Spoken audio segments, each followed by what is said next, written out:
Pyramid के अंदर की संरचना और रहस्यमय चेम्बर्स की उत्पत्ति ने आज तक मानवता को सोचने पर मजबूर कर दिया है। ये चेम्बर्स मृतकों के लिए सुरक्षित स्थान के रूप में कार्य करते थे। लेकिन क्या आप जानते हैं कि इनमें किस प्रकार के रहस्य छिपे हुए हैं? 21 जुलाई 1798 को भोला पार्वती ने ग्रेट पिरामिड का दौरा किया और उनके अनुभव ने पिरामिड के रहस्यों को एक नई दिशा दी। यह दौरा एक साहसिक यात्रा थी जिसने पुरातत्व के प्रति उनकी रुचि को और गहरा कर दिया।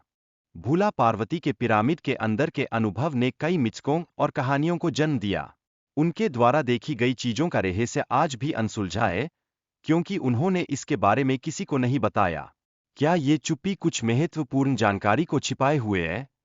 यह पिरामिड रॉयल टर्म्स के लिए बनाया गया था, जहां मम्मी को अंतिम संस्कार के बाद रखा जाता था।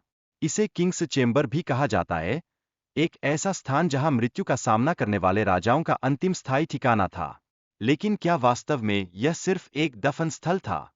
पिरामिड के अंदर विभिन्न चेंबर हैं, परंतु माना जाता है कि सभी चेंबर पूरी तरह से नहीं बने हैं। खोज अब तक जारी है, और जैसे जैसे नए तथ्य सामने आ रहे हैं, क्या हमें ऐसे रहस्य पता चलेंगे जो हमें पहले नहीं पता थे। 1995 में एक रोबोट को पिरामिड के अंदर भेजा गया, जिसने एक बड़ा लाइमस्टोन स्लैब और दरवाजे के हैंडल जैसा कुछ देखा। यह खोज हमें एक नई दिशा में ले जा सकती है, लेकिन क्या यह केवल शुरुआत है? किंग्स चेंबर में 3 अजीब वस्तुएं मिलीं, जिसमें ग्रेनाइट का एक स्पीयर, एक महिला का स्लैप्ट और एक कॉपर का ऑब्जेक्ट शामिल है। ये वस्तुएं अपने आप में कई सवाल उठाती है। क्या इन्हें किसी विशेष उद्देश्य के लिए रखा गया था?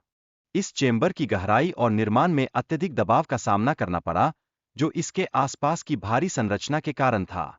यह दबाव क्या इस चेंबर के वास्तविक उद्देश्य को छुपा रहा है?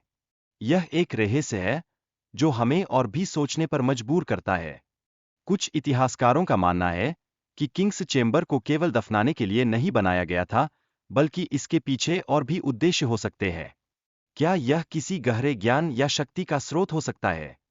तूतनखामन केवल 9 साल की उम्र में इजिप्ट का शासक बना था, जो उसकी युवा उम्र में मिली शक्ति को दर्शाता है।